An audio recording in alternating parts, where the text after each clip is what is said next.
Kwenye hii video ninataka nikupatie mbinu 5 ambazo zitakusaidia kudhibiti matumizi ya fedha kupitia chakula. Namna pekee ambayo unaweza usitumie gharama kubwa sana kwenye ufugaji wako kupitia chakula ambacho unawalisha kuku wako. Kwa kawaida wafugaji wengi sana tumekuwa tuna mbinu mbalimbali za kuweza kudhibiti matumizi ya fedha kwenye ufugaji wa kuku ili tuweze kujipatia faida kubwa. Lakini eneo muhimu ni chakula. Kwa sababu gani? Kwa sababu chakula ndio ni eneo pekee ambalo linachukua gharama kubwa kwenye ufugaji wa kuku. Yaani ukifuga kuku wako zaidi ya 70% fedha huwa zinaenda kwenye chakula. Kwa hiyo endapo utachukua umakini kudhibiti hili eneo la chakula, basi wewe utakuwa ni mfugaji ambaye unafuga kuku wako kwa faida. Tusipoteze muda sana, nianze na mbinu ya kwanza. Mbinu ya kwanza ni kununua chakula cha gharama kubwa. Sasa hapa hii mbinu inaweza kukuchanganya. Kwa nini nimekwambia dhibiti matumizi ya fedha, lakini hapa pia nakushauri ununue chakula cha gharama kubwa. Sababu ni moja, ni kwamba cheap is expensive. Siku zote vitu vya gharama nafuu huwa vinakuja na madhara yake. Kwa mfano, ukinunua chakula ambacho hakina ubora, ambacho mimi najua kabisa kitakuwa kinauzwa gharama nafuu. Kwa mfano unaweza kuona starter kuna sehemu inauzwa 92,000, alafu kuna sehemu inauzwa 72,000. Hili gepu hili la hii gharama sio bure. Hili gepu kuna vitu kwenye hiki chakula cha 72,000 havijawekwa, vitakuletea madhara. Tumeshakutana na wafugaji wengi, anakuja anasema kwamba kuku wangu mimi wanadonoana. Ukimuuliza vizuri kwa nini wanadonoana au unawapa chakula gani, atakutajia nawapa chakula fulani fulani. Ukimuuliza unanunua gharama gani, shingapi, atakutajia bei ndogo. Kwa hiyo unajua kabisa kwamba hiki chakula ambacho anawalisha hakijakaa sawa, hakina virutubisho vyote, ndio maana kuku wake wanadonoana, au labda kuku wake wanashindwa kutembea.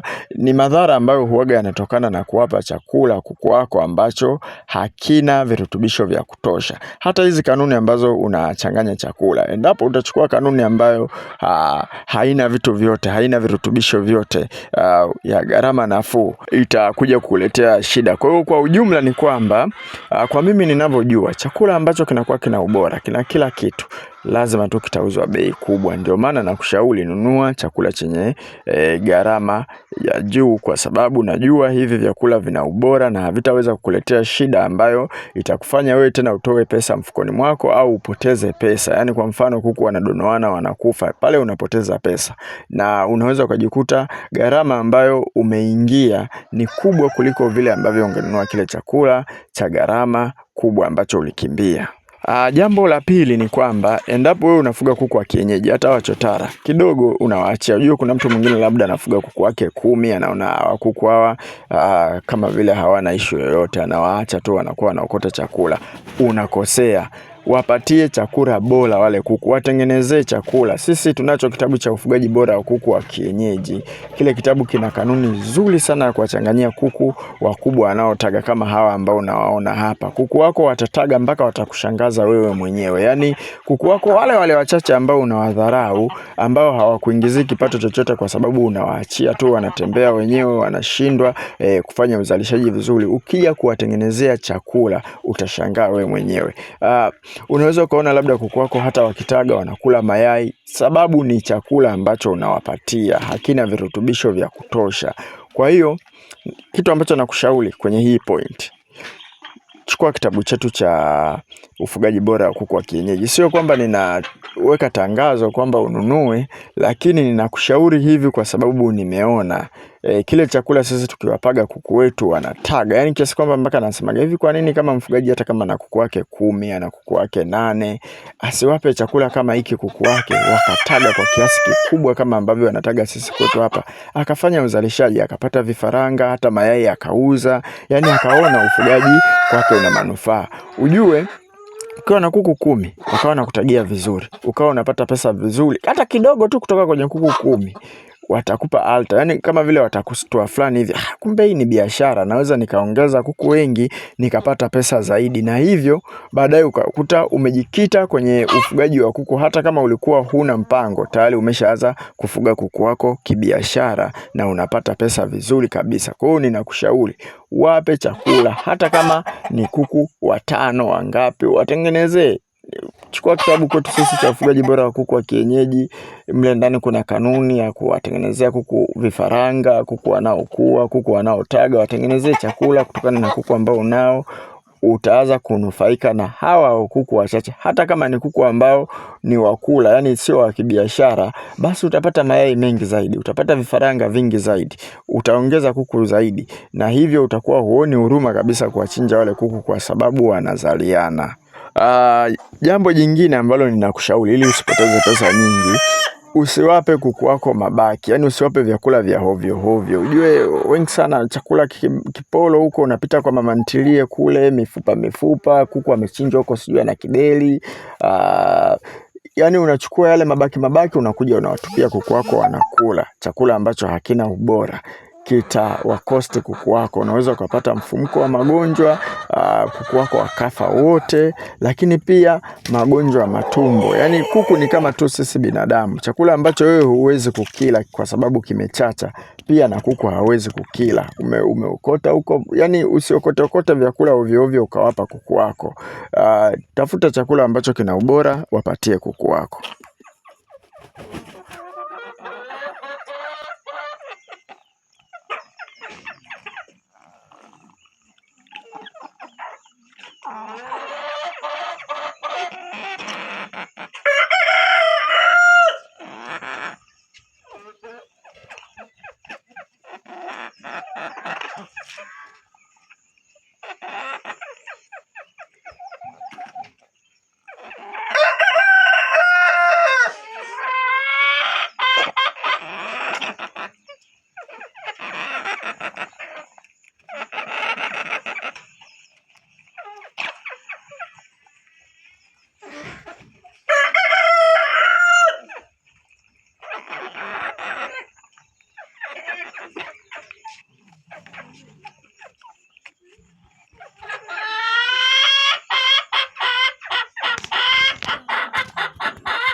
Lakini tu niwakumbushe sisi KingoFarm tunauza incubator. Kama una kuku wako unataka unatotolesha mayai, tuna incubator zote. Incubator ndogo inaanzia mayai 60. Hii inauzwa 3,500. Ni incubator nzuri sana, yani ambayo na kuhakikishia ufanisi wake ni wa hali ya juu. Ni kama hiyo hapo ambayo unaiona, hiyo ndio incubator ya mayai 60. Lakini tunazo mayai 500, mayai 1000, mayai yale ambayo unahitaji 200.